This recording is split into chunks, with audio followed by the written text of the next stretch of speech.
ನಂಜನಗೂಡು ಭೂ ಸ್ವಾಧೀನದ ವಿರುದ್ಧ ಅನ್ನದಾತರು ಅಹೋರಾತ್ರಿ ಧರಣಿ ನಡೆಸಿದ್ದಾರೆ. ಕೆಐಎಡಿಬಿ ಪಟ್ಟು ಹಿಡಿದಿದೆ, ರೈತರ ಹಠ ನಿಲ್ತಾ ಇಲ್ಲ. ಈ ಧರಣಿ 11ನೇ ದಿನಕ್ಕೆ ಕಾಲಿಟ್ಟಿದ್ದು ರೈತರು ಹೋರಾಟವನ್ನ ನಡೆಸ್ತಾ ಇದ್ದಾರೆ. ನಂಜನಗೂಡು ಭೂ ಸ್ವಾಧೀನದ ವಿರುದ್ಧ ಅನ್ನದಾತರ ಅಹೋರಾತ್ರಿ ಅಬ್ಬರ. ಕೆಐಎಡಿಬಿ ಪಟ್ಟು ಹಿಡಿದಿದೆ, ರೈತರ ಹಠ ನಿಲ್ತಾ ಇಲ್ಲ. 11ನೇ ದಿನಕ್ಕೆ ಕಾಲಿಟ್ಟ ಭೂಮಿ ಉಳಿಸಿ ಹೋರಾಟ.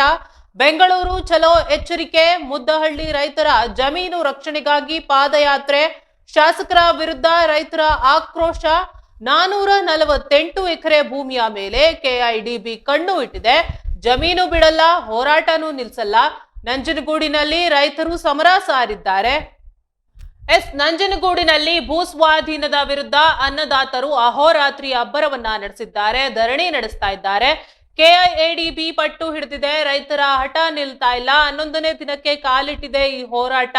ಭೂಮಿ ಉಳಿಸಿ ಹೋರಾಟ ನಡೆಸ್ತಾ ಇದ್ದಾರೆ. ಬೆಂಗಳೂರು ಚಲೋ ಎಚ್ಚರಿಕೆಯನ್ನ ನೀಡಿದೆ. ಮುದ್ದಹಳ್ಳಿ ರೈತರ ಜಮೀನು ರಕ್ಷಣೆಗಾಗಿ ಪಾದಯಾತ್ರೆ. ಶಾಸಕರ ವಿರುದ್ಧ ರೈತರು ಆಕ್ರೋಶವನ್ನ ಹೊರಹಾಕಿದ್ದಾರೆ. 448 ಎಕರೆ ಭೂಮಿಯ ಮೇಲೆ ಕೆಐಡಿಬಿ ಕಣ್ಣು ಇಟ್ಟಿದೆ, ಜಮೀನು ಬಿಡಲ್ಲ, ಹೋರಾಟನೂ ನಿಲ್ಸಲ್ಲ ಅಂತಿದ್ದಾರೆ ರೈತರು. ನಂಜನಗೂಡಿನಲ್ಲಿ ರೈತರು ಸಮರವನ್ನ ಸಾರಿದ್ದಾರೆ, ಪ್ರತಿಭಟನೆಯನ್ನ ನಡೆಸಿದ್ದಾರೆ.